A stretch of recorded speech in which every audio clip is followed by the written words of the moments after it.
મહત્વના સમાચાર અત્યારે પ્રાપ્ત થઈ રહ્યા છે। અમદાવાદના રાણીપમાં સ્થાનિકોએ કોર્પોરેટરનો લીધો છે ઉધડો। તો અમદાવાદથી આ સમાચાર પ્રાપ્ત થઈ રહ્યા છે। અમદાવાદના રાણીપમાં સ્થાનિકોએ કોર્પોરેટરનો ઉધડો લીધો છે।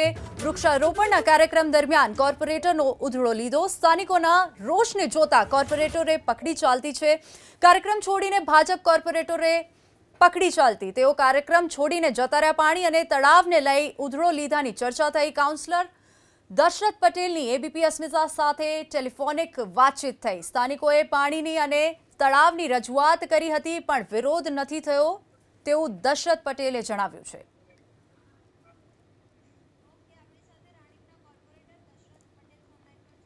તો આપણી સાથે દશરથભાઈ ફોન લાઈન પર જોડાઈ ગયા છે। દશરથભાઈ, શું હતો આ સમગ્ર વિવાદ?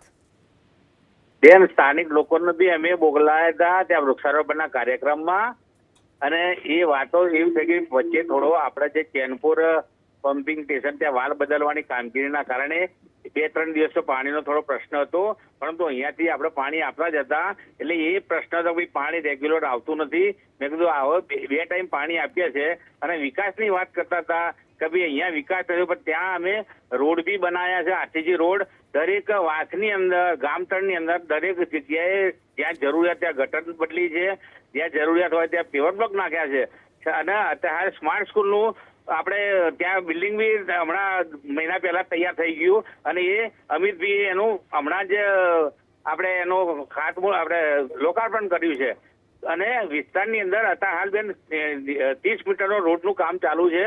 દરેક રોડ બની ગયા છે, છતાં તળાવની કામગીરીની અંદર થોડો વિલંબ થયો છે, પરંતુ એ બધા જ અમદાવાદ શહેરની અંદર 16 તળાવની અંદર આ તળાવ લીધેલું છે એટલે થોડાક ડિલે થવાના કારણે આ લોકો ગામ તળો એવું સમજ્યા કે તમે ભાગી ગયા, પરંતુ વૃક્ષારોપણ વૃક્ષ વાવ્યા। હાજી જી, વિડીયોમાં બી આવું સંભળાય છે કે ફોટો પાડવા આવ્યા હતા, પણ ના, એ તો હવે એ લોકો ગામતળ એવું કહે કે ભાઈ એટલે મેં એમને એવું કીધું કે ભાઈ સીએમ સાહેબનો વિસ્તાર છે, આપણે સીએમ સાહેબની ઓફિસ જાઓ ને આપણે હું તમારી સાથે આવું, આપણે અરજી આપીએ કે આ તળાવનું કામ ઝડપથી થાય। એટલે એ લોકો શું કહે ખાલી ફોટા પડાવવા આવે છે, એ લોકો ભલે એવું બોલ્યા, પરંતુ એવું ના હોય બેન। વિસ્તારની અંદર તમે ત્યાં સ્થળ તપાસ કરો તો ખૂબ જ વિકાસ થયેલો છે આ તળાવમાં। અને પેલા રેલવેની અંડરપાસની અંદર પેલા રેલવેની બુલેટ ટ્રેન વિસ્તાર, એ ચેનપુરની અંદર આજુબાજુનો વિસ્તાર બુલેટ ટ્રેને લીધેલો છે, એટલે બુલેટ ટ્રેનની બોગીઓ લાવવા માટે એ નક્કી થયું હતું કે ભાઈ અંડરપાસ નીચો કરો, પરંતુ વરસાદી પાણી ભરાય એટલા માટે એમાં નિર્ણય લેવાયો કે બુલેટ જે અંડરપાસ બનાવે છે એ અંડરપાસ અત્યારે હાલ જે રેગ્યુલર હોય એ પ્રમાણે બનાવો, અને બાજુનું જે ફાટક છે જ્યારે રેલવેની બોગીઓ આવે એ વખતે એ ફાટક ખોલવાનું।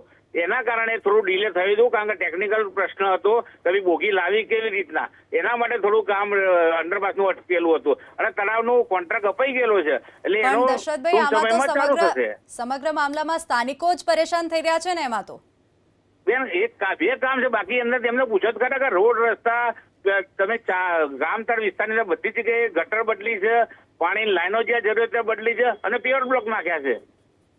ઠીક છે દશરથભાઈ, આભાર। हमारे यहाँ पर